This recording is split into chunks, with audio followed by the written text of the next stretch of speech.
Herman TV.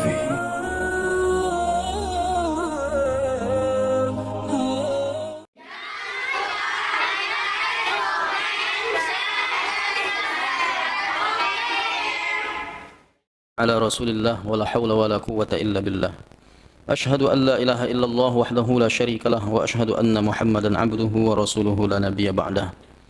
Jemaah yang dimuliakan Allah Subhanahu wa taala, mengawali majelis kita malam ini kita bertahmid alhamdulillahirabbil alamin. Dengan izin Allah taala kita bertemu kembali di dalam kajian sebagaimana biasa, dan kita masih berada di bulan Zulhijjah, di akhir bulan Zulhijjah ini. Mudah-mudahan pertemuan kita kali ini benar-benar termasuk pertemuan yang diberkahi oleh Allah Ta'ala. Amin ya rabbal alamin. Allahumma salli wa sallim wa barik alaih. Assalamu alayka ayyuhan nabiyyu wa rahmatullah. Jamaah yang dimuliakan Allah Subhanahu wa Ta'ala, ada amalan yang dulunya dilarang, kemudian pada akhirnya diperintahkan. Nah, amalan atau suatu perbuatan yang Nabi sangat ketat melarangnya, mencegahnya, tak boleh melakukan ini, tapi belakangan Nabi mengatakan silahkan lakukan. Nah, pelarangan yang pada awalnya terjadi itu, kemudian pada akhirnya dicabut pelarangannya itu, dikenal dalam kajian keislaman disebut dengan nasakh. Nasakh artinya menghapus. Jadi larangan yang dulu itu dihapus. Tapi bukan hanya pada konteks larangan atau perintah. Dalam perjalanan syariat, tarikh tasyri', itu terjadi perubahan-perubahan. Contohnya Nabi berkiblat ke Baitul Maqdis, ke Palestina. Nah, dalam perjalanannya Nabi berubah kembali ke Ka'bah. Jadi setelah Nabi hijrah ke Madinah, Nabi tidak berkiblat ke Ka'bah, ke Masjidil Haram, tapi berkiblatnya ke Baitul Maqdis. Setelah beberapa waktu, kemudian Nabi selalu melihat ke langit saja, tapi Allah tahu. Karena Nabi ini dia ingin kiblat itu kembali ke Ka'bah. Karena Allah perintahkan berkiblatlah ke Baitul Maqdis. Tapi hati Nabi tetap inginnya berkiblatnya ke Ka'bah. Maka ada ayat yang menjelaskan tentang ini. Qad nara taqalluba wajhika fis sama'. Kami telah melihat wajahmu menengadah ke langit. Kami melihat, kata Allah, engkau menengadah ke langit. Falanuwalliyannaka qiblatan tardaha. Kami pasti akan memalingkan engkau, menghadapkan engkau ke kiblat yang engkau sukai. Lalu kemudian Allah mengatakan, fawalli wajhaka syatral masjidil haram. Hadapkanlah wajahmu ke Masjidil Haram. Berpindahlah Nabi. Maka ada yang kita kenal dengan masjid kiblatain, masjid dua kiblat. Di masjid itu Nabi dulu pernah berkiblatnya ke Baitul Maqdis. Di situ juga turun ayat, kembali pindah kiblatnya ke Masjidil Haram. Artinya apa? Dalam perjalanan syariatnya, tarikh tasyri', sejarah pensyariatan ini, ada perubahan-perubahan yang terjadi, dan tentu yang belakangan itu yang menjadi mutlak, tidak berubah lagi. Yang dulunya berubah. Jadi Imam As-Suyuti dia punya kitab banyak sekali. Satu di antara kitab yang membahas tentang nasakh ini, dia tulis Al-Itqan fi Ulumil Quran, tentang ulumul Quran, menguasai ilmu-ilmu Al-Quran. Nah, di situ dijelaskannya banyak sekali ayat-ayat yang dinasakh. Ayat yang menghapus itu disebut nasikh. Ayat yang menghapus nasikh, yang dihapus mansukh. Maka dikenal istilah nasikh mansukh. Termasuk misalnya ayat wasiat. Ayat tentang wasiat itu dulunya kalau orang berwasiat ke orang tua, kan ada ayatnya. Kalau nampak tanda-tanda kematian, hadara, maksudnya kalau nampak tanda-tanda kematian, In taraka khairanil wasiyah lil walidaini wal aqrabin. Jika seseorang meninggalkan harta, hendaklah dia berwasiat kepada kedua orang tuanya dan kerabat. Kalau nampak tanda-tanda kematian. Cuma masalahnya tanda-tanda kematian nih, payah juga kita merasa-rasa. Nabi cuma mengajarkan begini. Tidak boleh lewat 2 malam melainkan seseorang mesti berwasiat. Kalau dah lain rasa-rasa nih, entah sampai umur pun entah tidak. Itu tidak boleh lewat 2 malam melainkan dia sudah menulis wasiat. Jadi nulis wasiat ini kepada siapa? Berwasiat dulu kepada orang tua, lil walidain wal aqrabin, dan kerabat. Tapi kan berjalan terus. Artinya ada perubahan itu, kenapa turun ayat warisan? Kan ayat-ayat tentang warisan banyak sekali. Yusikum fi auladikum mithlu hadzil unthayain dan lain sebagainya, itu banyak sekali ayat tentang waris. Sehingga karena ayat-ayat waris sudah turun, lalu Nabi pun memberikan penjelasan tentang apakah masih bisa berwasiat kepada orang tua. Karena orang tua itu ahli waris. Maka kata Nabi, la wasiyata liwaris. Tidak boleh berwasiat kepada ahli waris. Maka kalau berwasiat, wasiat sama orang lain, bukan kepada kerabat, bukan kepada orang tua, anak, keluarga. Wasiatnya ke notaris. Nanti rumahku yang 20 pintu tuh, pintunya ya, rumahku yang 20 pintu tuh, 10-nya kalau aku udah mati nanti, 10-nya hasilnya itu nanti untuk operasional Masjid Al Khairat Munawwarah. Gitu. Itu wasiat sama orang lain. Mengapa? Karena ahli waris sudah dapat harta warisan. Nah, itu sebabnya ada perubahan. Jadi ayat tentang bahwa wasiat itu mesti kepada orang tua sudah dinasakh, dihapus pensyariatan. Termasuk misalnya larangan ziarah kubur. Itu dilarang Nabi dulu. Tapi pada akhirnya diperintahkan. Apa kata Nabi dalam Musnad Ahmad bin Hanbal? Nabi mengatakan, diriwayatkan dari Anas bin Malik, ala inni, ala apa arti ala, Pak? Ala sudah, ala alun itu ben. Ala artinya ketahuilah. Ala inni nahaitukum, sesungguhnya aku melarang kalian. Sesungguhnya aku, kata Nabi, melarang kalian. Melarang apa? An thalathin, aku larang kalian melakukan 3 perkara. Nah, dalam satu hadis ini ada 3 yang dulunya dilarang, sekarang tidak lagi. Nah, 3 itu apa? Kata Nabi, nahaitukum an ziyaratil kubur. Aku melarang kalian berziarah ke kubur. Mengapa Nabi melarang umat Islam berziarah ke kubur dulu? Karena di awal-awal Islam itu, mereka yang berziarah ke kubur ini berlebih-lebihan, mendewa-dewakan orang yang sudah mati. Berlebih-lebihan memuji-muji semua yang dinilai suatu hal-hal yang menakjubkan selama hidupnya dulu, itu diagung-agungkan, berlebihan. Kathir, takathur, berbanyak-banyak. Takathur diambil dari kata kathir. Makanya disindir oleh Allah, alhaakumut takathur, bermegah-megahan telah melalaikan kamu, hatta zurtumul maqabir, sampai kamu berziarah ke kubur. Zurtum, kalian berziarah. Zurtu, aku berziarah. Zurna, kami berziarah. Zurtum, kalian sampai kalian berziarah. Maqabir jamak dari maqbarah, kubur. Sampai kalian berziarah ke kubur pun masih juga mengagung-agungkan, mendewa-dewakan, berlebihan orang yang sudah wafat. Itu tradisi masa lalu. Jadi di jahiliyah itu memang begitu. Nah, masuk Islam, tradisi ini masih melekat menjadi kebiasaan.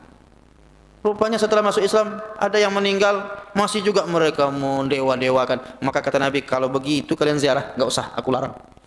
Kalau begitu tujuan berziarah, aku larang kalian berziarah ke kubur. Oleh karenanya,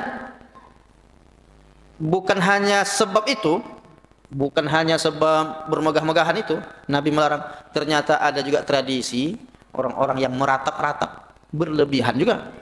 Meratap-ratap itu tidak terima dengan keputusan ketentuan Allah, takdir. Jadi datang dia di makam itu, dia Rabbi, ya Allah, engkau tak adil ya Allah, kenapa engkau cabut nyawanya? Dia tak terima dengan ketetapan Allah. Nah, yang begitu sampai Nabi mengatakan, laisa minna, bukan golongan kami, mallatamal khudud, orang yang menampar-nampar pipi. menyakiti diri sendiri karena dia tak terima dengan ketentuan Allah ini. Ziarah ke kubur tapi menyiksa diri. Wasyaqqal juyub, merobek kantong. Pakaian yang dipakai dirobek-robek, tak terima dia dengan kenyataan. Kemudian menarik-narik rambut. Dia tak bisa menerima ketentuan itu. Nah, karena Nabi melihat ada mereka yang tidak siap menerima ketentuan Allah ini, kata Nabi, aku larang kalian ziarah kubur. Tak usah ziarah kubur. Ziarah kubur bukan itu tujuannya. Maka di awal-awal Islam itu Nabi betul-betul melarang ziarah kubur. Namun Nabi tidak membiarkan begitu saja. Sampai akhirnya Nabi memberikan pemahaman. Kita ini pasti akan meninggal. Kullu nafsin dha'iqatul maut. Kalau dah tiba ajalnya tak bisa diundurkan. La yastakhiruna sa'atan wa la yastaqdimun. Tak bisa dimajukan, tak bisa diundurkan walau sesaat pun. Kemudian kemanapun engkau lari. Kan banyak ayat-ayat itu Nabi. Kan masih proses turun ayat. Sambil turun ayat tentang kematian diberikan pemahaman sehingga orang sudah mulai sadar dan tak perlu lagi mereka meratap-ratapi menyakiti diri, dah paham. Lalu Nabi pun menyatakan summa badali, kemudian terlihat olehku, tampak bada yabdu, terlihat olehku bahwa manfaat berziarah ke kubur ini turiqul qulub, dapat melembutkan hati yang keras. Setelah kulihat ziarah kubur ini bisa melembutkan hati, dan orang-orang yang tadinya mereka salah paham tentang ziarah kubur ini sudah berubah. Nah, kata Nabi, sekarang aku cabut larangan dulu itu, enggak berlaku lagi. Justru kata Nabi, setelah terlihat olehku bahwa ziarah kubur ini dapat melembutkan hati, wa tudmi'ul ain, dapat meneteskan air mata karena khawatir dengan azab Allah, takut.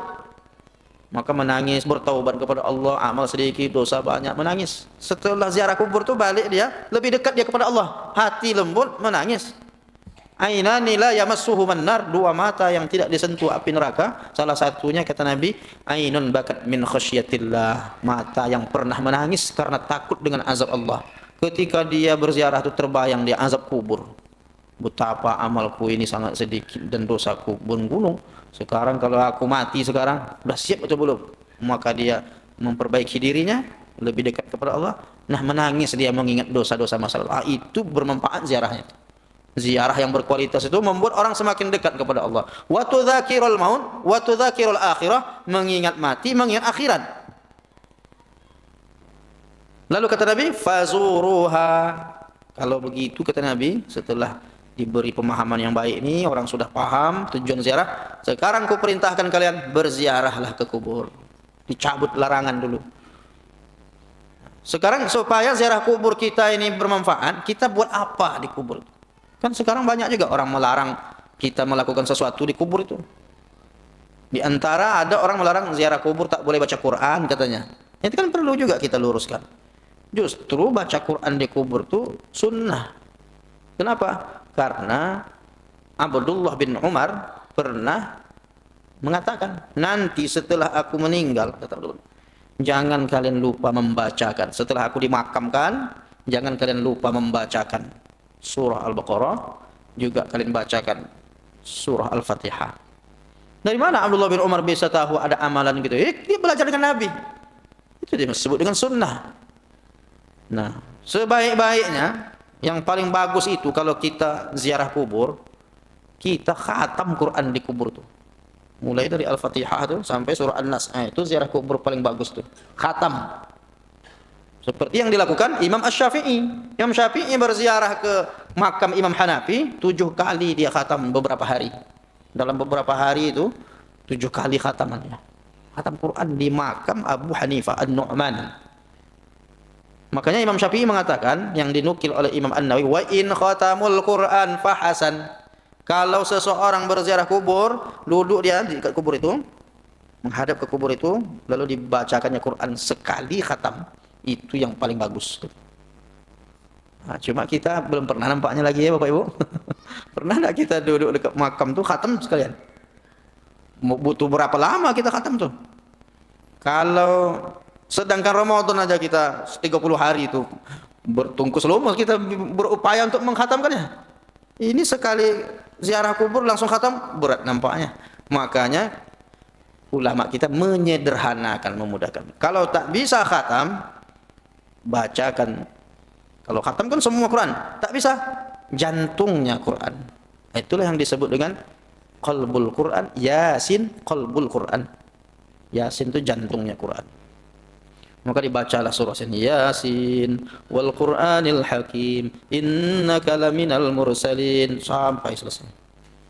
Dari mana dalilnya? Nabi mengatakan iqra'u Yasin ala mautakum. Bacakan Yasin kepada orang yang telah meninggal di antara kamu. Orang dalam kubur kan sudah meninggal memang.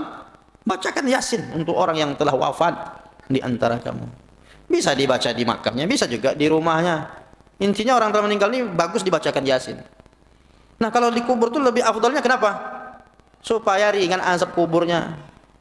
Supaya mudah dia menjawab pertanyaan malaikat, supaya ada kemudahan dalam proses di alam barzakh. Karena kata Imam Ibnu Katsir, coba kita baca tafsir Ibnu Katsir tuh, nanti di surah Yasin, lihat penjelasannya tentang keutamaan surah Yasin. Dinukilkan satu riwayat hadis tentang keutamaan membaca Yasin, dan itu sanadnya baik. Wa isnaduhu jayyid. Sanad hadis itu baik, tidak hadis dhaif apalagi palsu, tapi hadis yang bisa diamalkan. Apa yang disebutkan dalam riwayat itu? La tuqra'u fi amrin asirin illa yassarahu Allah. Tidaklah dibacakan surah Yasin ini kepada perkara yang sulit melainkan Allah beri kemudahan. Jadi kalau di dalam alam barzakh itu dia sedang menghadapi perkara yang sulit, entah dia menjawab pertanyaan malaikat itu berat, adalah proses yang dihadapi itu berat sekali, maka dengan kita bacakan surah Yasin itu Allah mudahkan. Begitu juga orang yang akan meninggal. Makanya para ulama kita mengatakan mauta itu ada dua. Satu artinya yang sudah wafat, yang kedua yang akan wafat. Susah dia nazaknya, susah dia untuk keluar ruhnya. Maka dibacakan Yasin. Tidaklah dibacakan Yasin kepada perkara yang sulit melainkan Allah memudahkannya. Makanya kita tahulah perjalanan hidup Bapak Ibu, kan tahu ini banyak yang sudah kita lewati, kita lihat dah lama dia nazaknya tak datanglah jemaah di situ baca Yasin. Ya Allah, kalau ini sudah sampai waktunya mudahkan berkat surah Yasin ini. Tak lama itu jalan dia. Kenapa? Surah Yasin itu memudahkan perkara yang sulit. Nah, jadi begitu juga yang sudah wafat itu. Rupanya ada juga orang, kalau Yasin ini lama juga katanya. Ada enggak yang lebih ringan lagi? Kalau mau juga Qul huwallahu ahad 3 kali. Khatam juga tuh Quran.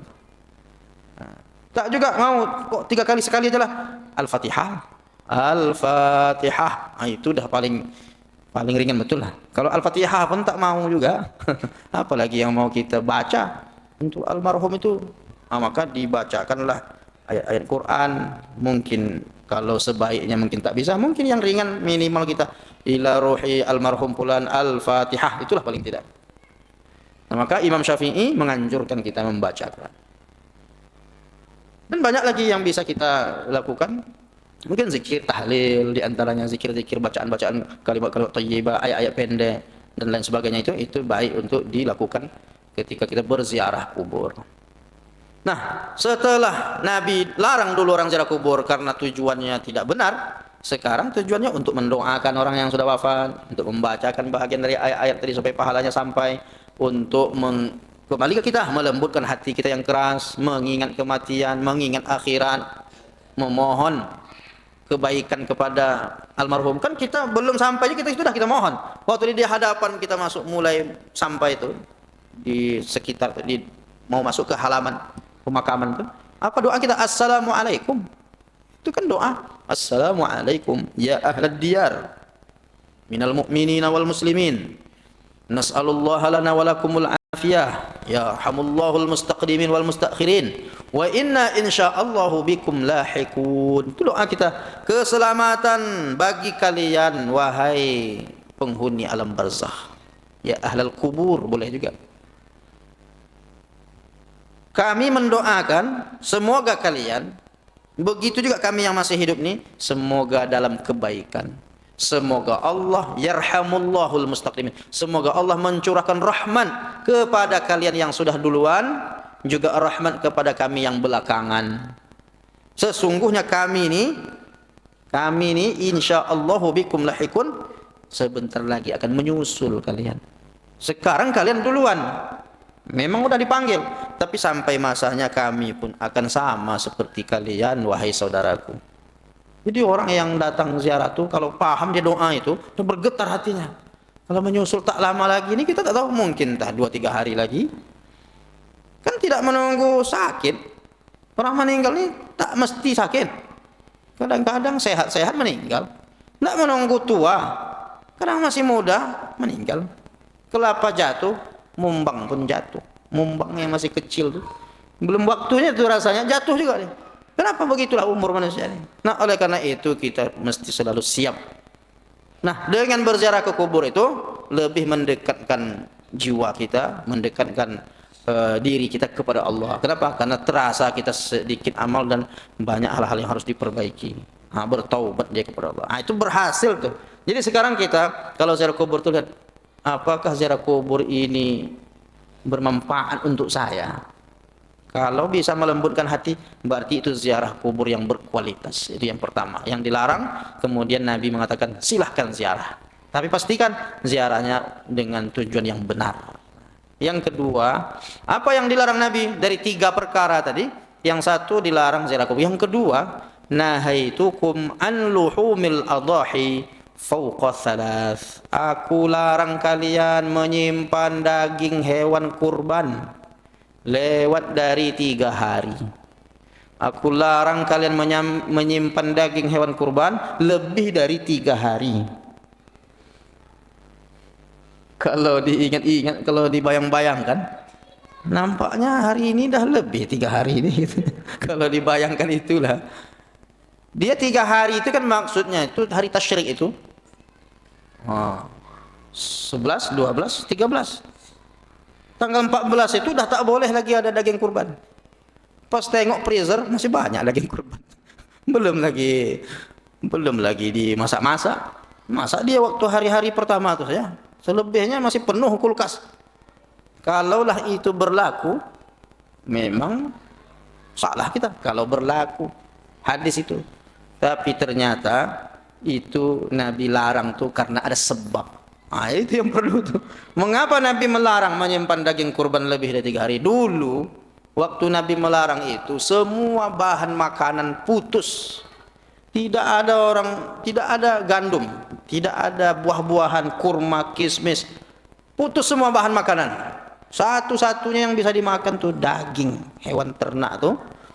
Nah, pas pula di waktu itu bulan Zulhijjah, ketika tanggal 10 mereka menyembelih kurban. Nabi berpesan, aku larang kalian menyimpan daging hewan kurban ini lebih dari 3 hari. Artinya selama 4 hari ini, 10, 11, 12, 13, harus terdistribusikan, semua harus makan. Jangan sampai tanggal 14 masih ada. Kalau masih ada berarti banyak yang belum terbagikan. Pastikan semua orang bisa makan. Itu maksud Nabi itu melarang menyimpan daging kurban lebih dari 3 hari. Tahun berikutnya ada sahabat menjumpai Nabi. Ya Rasulullah, ini kan kondisi kita sudah stabil nih ya Rasulullah. Sudah banyak gandum, makan makanan lain sudah ada. Apakah larangan tidak boleh menyimpan daging kurban lebih dari 3 hari ini, yang dulu engkau pernah melarang kami menyimpannya, masih berlaku tidak ya Rasulullah? Berani sahabat menanya itu. Sudah dilarang dulu tuh. Berani dia nanya. Tapi Nabi menjawab. Kata Nabi, fa'amsiku, silahkan kalian simpan lebih dari 3 hari pun tak apa-apa. Hadis itulah yang ditunggu jamaah tadi itu. Silahkan simpan. Boleh rupanya. Udah silahkan simpan. Karena kondisinya tidak sesulit seperti dulu lagi. Tapi berandai kita, andai putuslah beras, umpamanya kan. Tak ada bahan makanan, satu-satunya yang dimakan sekarang daging kurban, Pak. Itu tak berlaku itu masih. Nah, ternyata sebab Nabi mengatakan begitu karena kondisi ekonomi zaman itu. Dan Nabi mengingatkan, setelah ini kata Nabi, fa'amsiku. Boleh kalian simpan, tapi ingat, ada yang diingatkan Nabi. Yudhifuna dhaifahum. Kalau disimpan itu tujuannya apa? Supaya nanti kalau ada tamu yang datang ke rumahmu, engkau masakkan daging kurban itu, engkau berikan dia. Begitu juga yarfa'una li ghaibihim, mungkin kerabatmu dari kampung, dari kampung halaman atau dari tempat yang jauh datang dia menginap, datang dia bersilaturahim kepadamu, engkau hidangkan daging kurban itu. Nah, itu tujuannya. Seminim-minimnya Nabi menyuruh, fakulu, engkau makan juga. Engkau makan juga daging kurban itu, simpanlah, tapi sampai masa nanti engkau masakkan, engkau makan, tapi ingat berbagi. Seminim-minimnya waktu kita masak tuh, setelah selesai masak tuh bagikan ke tetangga, biar berkah daging kurban tuh. Kan Nabi suruh kalau engkau masak gulai, banyakkan kuahnya. Idza tabakhta maraqatan fa'akthir ma'aha wa ta'ahad jiranaka, berikan ke tetangga. Rupanya mendengar hadis ini lurus-lurus tabung. Bagikan tetangga, kuahnya betul dibagikan tetangga. Nah, kalau engkau masak gulai banyakkan kuahnya, dibanyakkannya betul kuah, bagikan ke tetangga, kuahnya yang dibagikan rupanya. Kasihanlah ibu itu.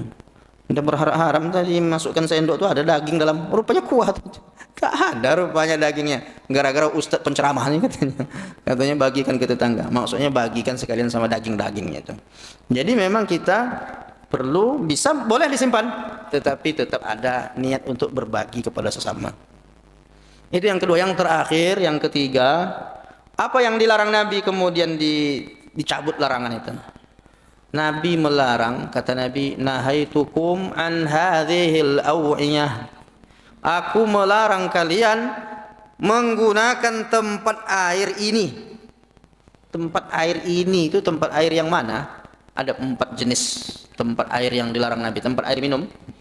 Yang pertama namanya dubba. Dubba itu labu, labu yang keras tuh, dipotong atasnya, dikerok isinya, bersihkan. Nah, itu jadi tempat air. Nah, itu tak boleh dipakai untuk tempat air minum, dilarang Nabi. Yang kedua, nakir. Yang ketiga, al-hantami. Yang keempat, al-muzaffat. 4 itu ada yang jenisnya itu dari pohon kurma. Tebang pohon kurma tuh. Nah, nanti tengah-tengahnya diambil, di bawahnya dibiarkan sedikit, dikerok, dibiarkan untuk sebagai alasnya. Di situ jadi tempat air. Kemudian yang ketiga tadi itu jenis tanah liat. Tanah liat yang dibentuk seperti baskom, sebagai tempat wadah begitu, kemudian dibakar. Dibakar jadi tempat air dia. Nah, kemudian ada satu lagi yang sejenis tanah liat juga yang dibentuk kayak kendi begitu, tempat air, lalu diberi di bawahnya itu seperti aspal hitam untuk jadi lem, perekat, jangan sampai dia merembes ke bawah. Nah, keempat jenis ini dilarang Nabi menggunakannya. Kenapa Nabi melarang? Rupanya itu dulu tempat minum khamar. Tempat khamar itu tuh. Jadi Nabi melarang itu. Berarti kita dilarang juga menggunakan tempat bekas khamar, walaupun sudah dibersihkan. Kan ada botol khamar tuh, apalagi masih ada mereknya botol khamar tuh, dibersihkan betul lah, lalu nanti diisi dengan air biasa nih, air minum kita biasa nih, diisi, letakkan di depan pintu, di atas meja depan pintu rumah, duduk pagi-pagi sambil baca koran, nampak jamaah lewat, lain minum Pak Haji ini sekarang katanya. Nampak merek khamar. Orang menduga itu khamar. Padahal isinya air putih. Nabi melarang menggunakan tempat-tempat yang dinilai itu sebagai tempat khamar. Jadi itulah yang dilarang. Tapi setelah waktu panjang berlalu orang tak ada lagi minum khamar, Nabi mengatakan tak apa-apa, pakailah. Karena orang tak ada lagi memikirkan khamar. Karena sekian lama ayat tentang khamar sudah dilarang. Dulu orang masih boleh minum khamar. Tapi setelah turun ayat pamungkas tak boleh lagi minum khamar. Itulah, tak boleh lagi menggunakan itu. Sudah masuk waktu Isya, Pak? 2 menit lagi. Jadi dulu, Bapak Ibu yang dimuliakan Allah Ta'ala, dulu orang minum khamar itu biasa. Sampai ketika ada jadi imam sahabat Nabi baca surah Al-Kafirun. Wala antum a'abiduna ma a'budu wala ana 'abidun ma 'abadtum wala antum 'abiduna ma a'budu wala ana 'abidun ma 'abadtum wala antum. Payah dia sampai ke ujung tuh karena dia mabuk. Kenapa baca ayatnya begitu kata Nabi? Aku mabuk ya Rasulullah. Sampai turun ayat, ya ayyuhalladzina amanu la taqrabus salata wa antum sukara. Hai orang beriman, jangan dekat-dekat salat kalau dalam keadaan mabuk. Hatta ta'lamu ma taqulun, sampai engkau sadar apa yang engkau ucapkan. Jadi dulu orang mabuk boleh, cuma jangan dekat-dekat waktu salat. Jadi kalau habis maghrib jangan mabuk. Kenapa? Habis itu sebentar lagi Isya, karena waktunya dekat. Tapi kalau habis Isya mabuklah. Dulu nggak apa-apa. Tapi kan ayat itu masih ada lagi. Itu dinasah, ayat itu dinasah, dihapus syariatnya Sampai akhirnya Allah mengatakan di dalam khamar itu ada manfaat untuk manusia. Wa ithmuhuma akbaru min naf'ihima. Tetapi bahaya yang ditimbulkan dari khamar lebih besar dari manfaatnya. Mulai berpikir, kalau bahaya, bagus tak usah diminum.